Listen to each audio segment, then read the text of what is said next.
Hello everyone, welcome to our channel. బంగాళాఖాతంలో ఏర్పడిన ఉపరితల ఆవర్తన ద్రోణి ప్రభావంతో తెలుగు రాష్ట్రాల్లోని చాలా ప్రాంతాల్లో వర్షాలు మొదలయ్యాయి. ముఖ్యంగా తెలంగాణలో రానున్నటువంటి 2 రోజుల పాటు భారీ వర్షపాతం నమోదవుతుందని వాతావరణ కేంద్రం వెల్లడించింది. జిల్లాల వారీగా, ప్రాంతాల వారీగా ఏ జిల్లాల్లో వర్షాలు పడతాయో తెలుసుకునే ముందు మీరు ఇంకా మన ఛానల్ని కనుక సబ్స్క్రైబ్ చేయనట్లయితే వెంటనే సబ్స్క్రైబ్ చేసి పక్కనే ఉన్న బెల్ ఐకాన్ని కూడా క్లిక్ చేసేయండి. ఇక వివరాల్లోకి కనుక వెళ్ళినట్లయితే మార్చి 22 నుంచి 26 వరకు కూడా చెప్పిన విధంగానే వర్షాలు మొదలయ్యాయి. ముఖ్యంగా తెలంగాణలో వడగండ్లతో కూడినటువంటి వర్షపాతం నమోదవుతుంది.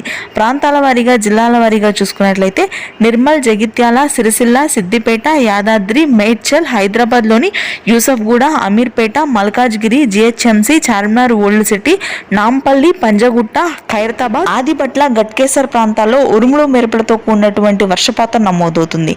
రంగారెడ్డి, మహబూబ్ నగర్, వనపర్తి, నాగర్ కర్నూల్, నల్గొండ, సూర్యాపేట, వరంగల్, హన్మకొండ ప్రాంతాల్లో కూడా రానున్నటువంటి 3 రోజుల పాటు భారీ ఉరుములు మెరుపులతో కూడినటువంటి వర్షపాతం ఉంటుంది.